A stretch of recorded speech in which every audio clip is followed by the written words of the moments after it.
Hello everyone, మీరు ఎప్పుడైనా మీ లైఫ్లో నేను చాలా డిసప్పాయింట్గా ఉన్నానని అనిపించిందా? లేదా నేను సాధించాలనుకుంది సాధించలేకపోతున్నాను, నా చుట్టుపక్కల ఇటువంటి కండిషన్స్ అన్ని నన్ను తొక్కేస్తున్నాయి అని మీరు ఎప్పుడైనా ఫీల్ అయ్యారా? అయితే ఈరోజు చెప్పబోయేటటువంటి మనిషి కథ మీకోసమే. సో ఒక మనిషి ఎక్కడికో ఎదగాలని అనుకున్నాడు, బట్ సడన్గా తన లైఫ్లో జరిగినటువంటి ఒక ఇన్సిడెంట్ ద్వారా తన లైఫ్ మొత్తం ఇంకా అయిపోయిందని డాక్టర్స్ చెప్పారనమాట. అసలు ఈ మనిషి బ్రతకడమే కష్టము, అట్లీస్ట్ బ్రతికాడు, మళ్ళీ ఇంకా నడవటం లాంటివి చేయలేకూడదు అని ఒక డాక్టర్ చెప్పిన తర్వాత ఆ మాట విన్న 1 ఇయర్లోనే మన వరల్డ్లోనే ద మోస్ట్ హైయెస్ట్ ప్లేస్ అయినటువంటి ఎవరెస్ట్ పర్వతాన్ని ఎక్కినటువంటి వ్యక్తి గురించి ఈరోజు మనం మాట్లాడుకోబోతున్నాం. అతనే బేర్ గ్రిల్స్. బేర్ గ్రిల్స్ తన లైఫ్లో ఇక నడవలేడు అని డాక్టర్స్ తేల్చి చెప్పేశారు. అంత పెద్ద యాక్సిడెంట్ జరిగింది, అంత పెద్ద మేజర్ యాక్సిడెంట్ జరిగింది. సో ఆల్మోస్ట్ చనిపోయే పరిస్థితి నుంచి ఇప్పుడు బేర్ గ్రిల్స్ అంటే తెలియని వాళ్ళు లేరు అనే స్థాయికి బేర్ గ్రిల్స్ ఎలా చేరుకున్నాడు, అతని అన్టోల్డ్ స్టోరీనే ఈరోజు మన వీడియోలో డిస్కస్ చేసుకోబోతున్నాం. సో ఇన్ కేస్ మీ చుట్టుపక్కల ఎవరైనా సరే బాగా డిసప్పాయింట్మెంట్ ఉన్నవాళ్ళు, లేదంటే నేను గెలవకపోవడానికి ఇవి కారణాలు అని కారణాలు వెతుక్కునే వాళ్ళు ఎవరైనా ఉంటే వాళ్ళకి ఈ వీడియోని షేర్ చేయండి. అంతేకాకుండా ఈ వీడియోని ఎవరైనా ఫస్ట్ టైం చూస్తున్నట్లయితే ముందు సబ్స్క్రైబ్ చేసుకోండి. మర్చిపోకుండా వీడియో ఫుల్గా చూసి మీ ఒపీనియన్ని కామెంట్ సెక్షన్లో తెలియజేయండి. ఇప్పుడైతే బేర్ గ్రిల్స్ యొక్క లైఫ్లోకి వెళ్ళిపోదాం.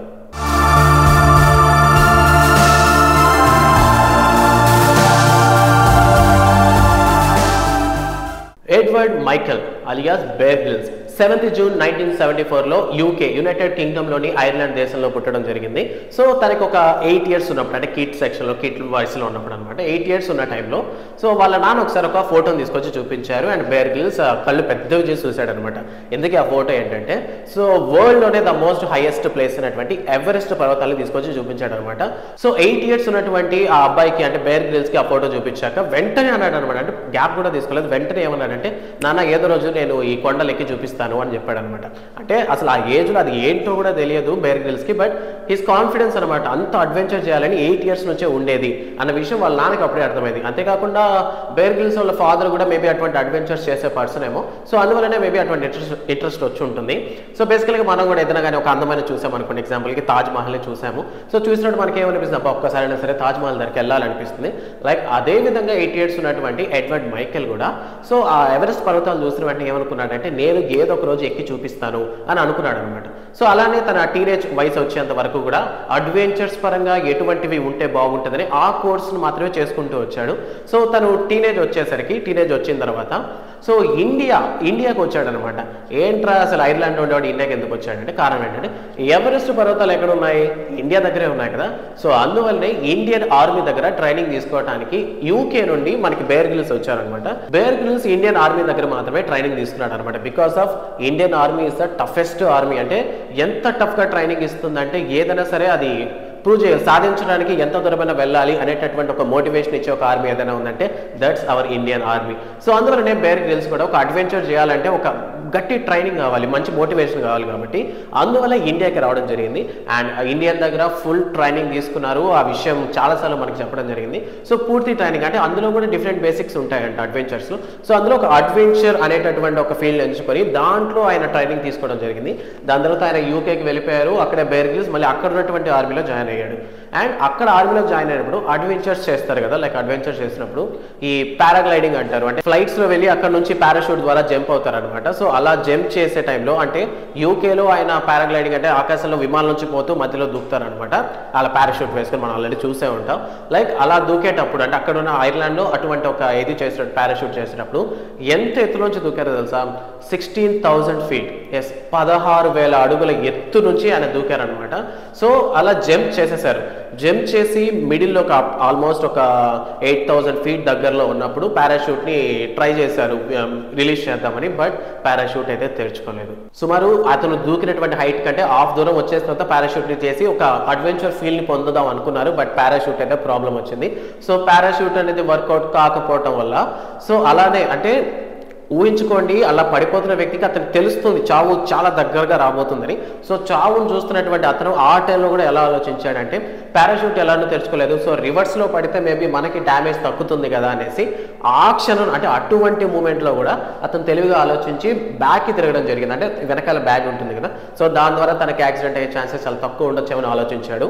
అండ్ అలానే దూకడం వల్ల ఎన్నో చెట్లు గుద్దుకుంటూ మొత్తానికైతే వెనకాల బ్యాక్ అండ్ మోకాలు పచ్చడి సంవత్సరాల క్రితం నలిగిపోయినాయి. అంటే అసలు మనిషి అసలు బ్రతుకుతాడని కూడా పైన ఉన్న వాళ్ళు లేదా మిస్టర్ కింద చూస్తే వాళ్ళకి ఎవరికి కూడా నమ్మకాలే లేవు.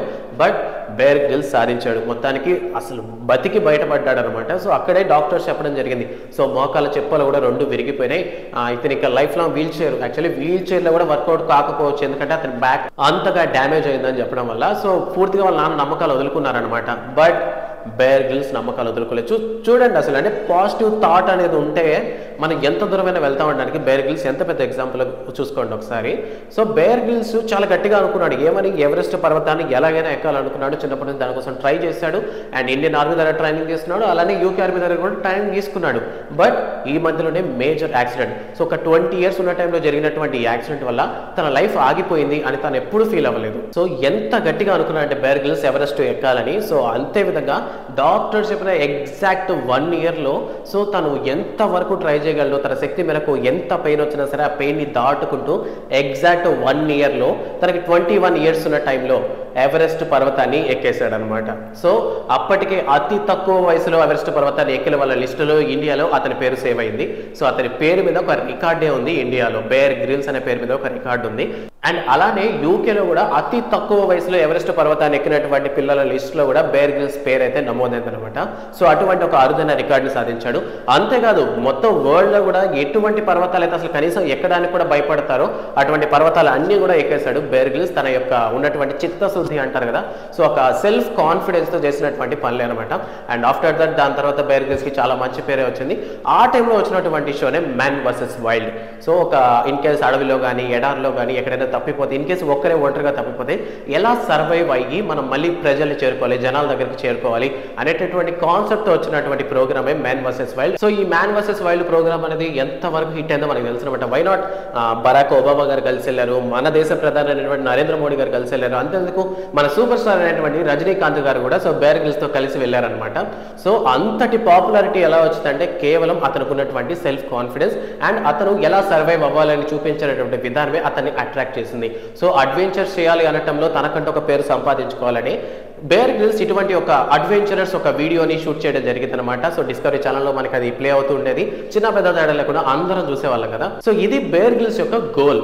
సో బేర్ గ్రిల్స్ తన లైఫ్లో ఒక అతిపెద్ద యాక్సిడెంట్ ఎదుర్కొని ఇంకా నువ్వు లేవడానికి కూడా పనికిరావు, కనీసం నడవడానికి ఛాన్సే లేదు అన్న దగ్గర నుంచి ఎన్నో ఎత్తైన కొండలు ఎక్కారు, ఎంతో కొన్ని వేల కిలోమీటర్లు నడిచారు.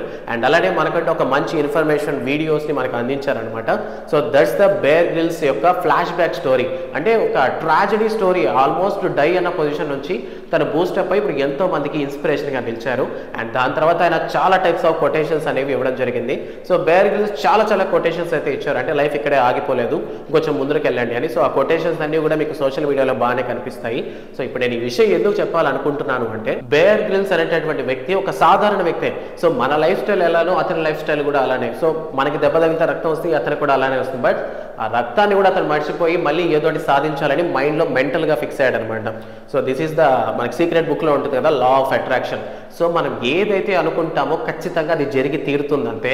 సో మ్యాక్సిమం మీరు కూడా నా గోల్ రీచ్ అవ్వడానికి అదో కారణం ఇదో కారణం, రీచ్ అవ్వకపోవడానికి వీళ్ళే కారణం అని ఒకరిని బ్లేమ్ చేయడం మానేసి వరుసగా మీ ట్రై మీరు చేయండి, మీ ట్రై మీరు చేస్తూనే ఉండండి, ఖచ్చితంగా మీ గోల్ మీరు సాధిస్తారనమాట.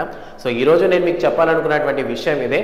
సో ఎప్పుడైనా సరే మీకు మోటివేషన్ లేదు, లేదంటే సెల్ఫ్ కాన్ఫిడెన్స్ లేదన్నప్పుడు ఒక్కసారి బేర్ గ్రిల్స్ని తలుచుకుంటే చాలన్నమాట. సో అతను ఏ పొజిషన్ నుంచి ఇప్పుడు ఏ పొజిషన్ దాకా వచ్చాడు. సో బేర్ గ్రిల్స్ హ్యాపీగా పెళ్లి చేసుకుని 3 మగపిల్లలతో హ్యాపీగా ఇప్పటికీ షోస్ చేసుకుంటూ హ్యాపీగా బ్రతికేస్తున్నారు అనమాట. సో తన లైఫ్ లో ఒక మేజర్ యాక్సిడెంట్ జరిగిన తర్వాత కూడా దాన్ని అసలు మర్చిపోయి దాన్ని ఎలా ఓవర్కమ్ చేసుకుంటూ వచ్చారు. లైక్ అలానే మీరు కూడా మీ లైఫ్ లో ఏదైనా సాధించాలనుకుంటే గట్టిగా అనుకోండి, ఖచ్చితంగా జరుగుతుంది. మనల్ని ఏది ఆపలేదు, మనకు అది దక్కాలి అంటే అది దక్కుతుంది. రాసి ఉండాలి, చేతిలో ఉండాలి, ఇటువంటి మాటలు ఏవి మనకు అక్కర్లేదు. ఖచ్చితంగా మీరు దాని మీద ఫోకస్ గా ఉండండి, ఖచ్చితంగా దాన్ని ఏదో రోజు సాధిస్తారు. సో ఇకపై కూడా ఎప్పుడు నేను సాధించలేకపోయిన కారణాలు కాకుండా ఇంకా మీరు సాధించాలని కోరుకుంటూ సో ఈ వీడియోని ఇంతటితో ముగిస్తున్నాను అనమాట. సో ఇన్ కేస్ మీకు ఇటువంటి మోటివేషనల్స్ ఎవరైనా అనిపిస్తే వాళ్ళ పేరు మా కామెంట్ సెక్షన్లో తెలియజేయండి. నెక్స్ట్ నేను వాళ్ళ గురించి చెప్పడానికి ట్రై చేస్తాను. సో ఇది ఇవాళ వీడియో. మరో వీడియోతో మీ ముందుకు వస్తాడు శివ. Thanks for watching.